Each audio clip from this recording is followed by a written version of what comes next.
हाजिर हूं मैं आपके इस सुरीले सफर का हम सफर जफर।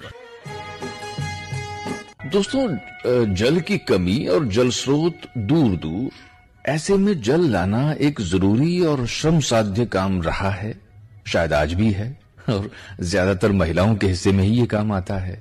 जब लड़की विदा होकर ससुराल जाने लगती है तो उसकी और चिंताओं में से एक ये भी है कि मेरी पींडो रीतो ओ बाबला, कौन भरेगो तेरी धी बिना। लेकिन शादी के बाद डॉक्टर हरिराम आचार्य फरमाते हैं कि जैसलमेर में जब नववधु पहली बार जल लेने जाती थी तो एक उत्सव जैसा मनाया जाता था, जिसे बहू ने पानी रे वास्ते निकाली ये कहा जाता था। ये रस्म हुआ करती थी। 16 श्रृंगार की ये चरी लिए बहू निकलती थी और साथ चलती थी सजी धजी गीत गाती घर मोहल्ले की स्त्रियां।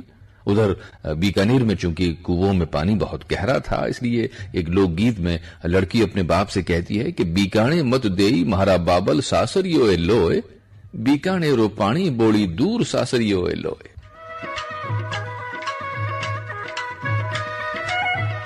दोस्तों, से आगे की बात करें तो मारवाड़ के लिए भी एक बात बहुत प्रचलित है, खासकर ढोला मारू में इसका उल्लेख हुआ है कि बाबा मत देई मारुआ वर कुमारी रहिस, हाथ कचोड़ो सिर घड़ो सीचंती ये मरेस।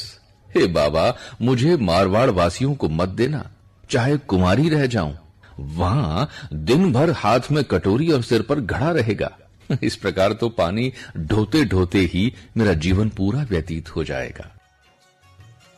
घर की बींगनी, बहुरानी, घर की बिटिया, जब इतने आयोजन से, इतने जतन से लाया गया पानी है तो लाजमी है कि घर वाले, खासतौर पर लाने वाली तो है, उसका मोल भाव महत्व बहुत अच्छे से जानती है।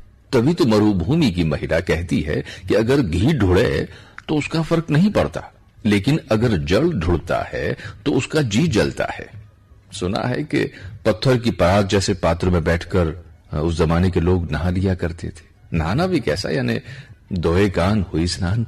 फिर उस पानी को पशुओं को पानी पीने की खेड़ी में छोड़ दिया जाता था और उससे बाड़ी सींचे जाती थी।